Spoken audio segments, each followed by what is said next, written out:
நம்மோட அடுத்தபடியா இப்ப சேஃப்டி இன்ஜினியர் திரு பிரபுகாந்தி நம்மளோட இணைஞ்சிருக்காரு. அவர்கிட்ட கேட்கலாம். வணக்கம் சார். இப்ப இப்படி ஒரு சூழல் நடந்திருக்கு. பொதுவா எதனால இந்த மாதிரியான வாயு கசிவு ஏற்படும்? இந்த வாயு கசிவு மனிதர்களுக்கு ஒரு ஆபத்தான ஒன்றா? அதை பத்தி சொல்லுங்களேன். இது வந்து பாய்சன் கேஸ் ரிலீஸ் மேம். இது கிட்ட கெமிக்கல் சேஃப்டியில வரும். கெமிக்கல் சேஃப்டியில வந்து இப்போ சல்ஃபைடு தான் ரிலீஸ் ஆயிருக்குன்னு சொல்லியிருக்காங்க. இப்போ அந்த சல்ஃபைடு வந்து இப்போ எல்லா கெமிக்கலுக்கும் எம்எஸ்டிஎஸ் சொல்லுவாங்க. இதான் இம்மிடியேட் ப்ரிகாஷன் ஸ்டெப். எம்எஸ்டிஎஸ்ன்றது மெட்டீரியல் சேஃப்டி டேட்டா ஷீட். இப்போ அந்த சல்ஃபைடு கேஸ் வந்து காத்துல பரவுனா விண்ட் வெலாசிட்டி எல்லாமே இருக்குதுங்க. இப்போ இம்மிடியேட்டா இப்போ இருக்க பப்ளிக் வந்து சுவாசம் பண்றதுக்கு அந்த நோஸ் மார்க்கு பிபி சொல்லுவாங்க, பர்சனல் ப்ரொடக்டிவ் எக்யூப்மெண்ட், அந்த மாதிரி விஷயங்கள் கையாளலாம்.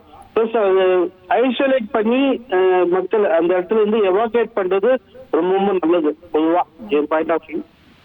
செகண்ட் பாயிண்ட், இது இந்த மாதிரியான விஷயங்கள் கையாளுறதுக்கு இப்போ போர்ட்ல இந்த மாதிரி கண்டெய்னர்ஸ் இருக்கு, எங்கெங்க என்னென்ன கெமிக்கல்ஸ் இருக்கு அது எல்லாமே லிஸ்ட் வந்து இருக்கணும். ஏன்னா இது வந்து ஹைலி ஹசார்டஸ், அதாவது போபால் டிராஜடிலாம் நடந்தது பாத்தீங்களா, அந்த மாதிரி அதாவது ப்ரிகாஷன் சொல்ல வர பரவும் வாய்ப்பு இருக்கு. அப்போ காத்துல கலக்காத அளவுக்கு என்னென்ன ப்ரிகாஷன்ஸ் பார்க்கணும்.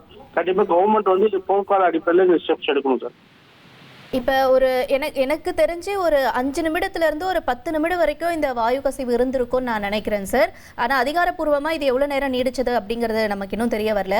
ஆனா இப்ப அங்க நிறைய மக்கள் இருக்காங்க. தொடர்ந்து இந்த தலைமைச் செயலகத்திலயும் மக்கள்லாம் தொடர்ந்து மனு கொடுக்கறதுக்காக வெயிட் பண்ணிக்கிட்டு இருக்காங்க. ஆல்ரெடி அவங்க அந்த காற்றை சுவாசிச்சிருப்பாங்க இல்லையா? இப்ப அவங்க மருத்துவ பரிசோதனை எடுத்துக்கணுமா? எனக்கு தெரிஞ்சு இந்த 5 to 10 மினிட்ஸ்க்கு சிவியாரிட்டி பெரிய இம்பாக்ட் வராது. அதாவது சாதாரண உடல், அதாவது மற்ற வியாதிகள் மற்ற சுவாச ப்ராப்ளம் எதுவுமே இல்லாம திடகாட்டமா இப்போ மனு செக்ரட்டரி வந்து கொடுக்குறாங்கன்னா அவங்க நல்ல திடகாட்டமா தான் வந்திருப்பாங்க.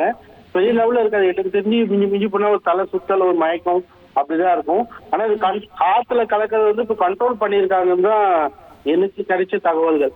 ஸோ இது கொஞ்சம் ஸ்பீடி ரிகவரி. ஆனா இனிமேல் கவர்மெண்ட் வந்து இது வந்து ப்ரிகாஷன் ஸ்டெப்போட எங்கெங்கெல்லாம் இப்போ மணலி பக்கம் நிறைய கண்டெய்னர்ஸ் இருக்கும்.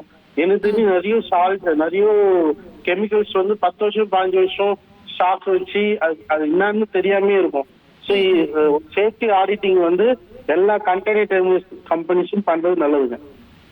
இப்போ இது ஒரு கண்டெய்னர்ல இருந்து வெளியாயிருக்கு அப்படின்னு சொல்றாங்க இல்லையா சார்? இது வந்து ரொம்ப நாள் இருந்ததுனால இந்த மாதிரியான ஒரு வாயு கசிவு ஏற்பட்டிருக்குமா? எதனால இந்த மாதிரியான வாயு கசிவு ஏற்படுது?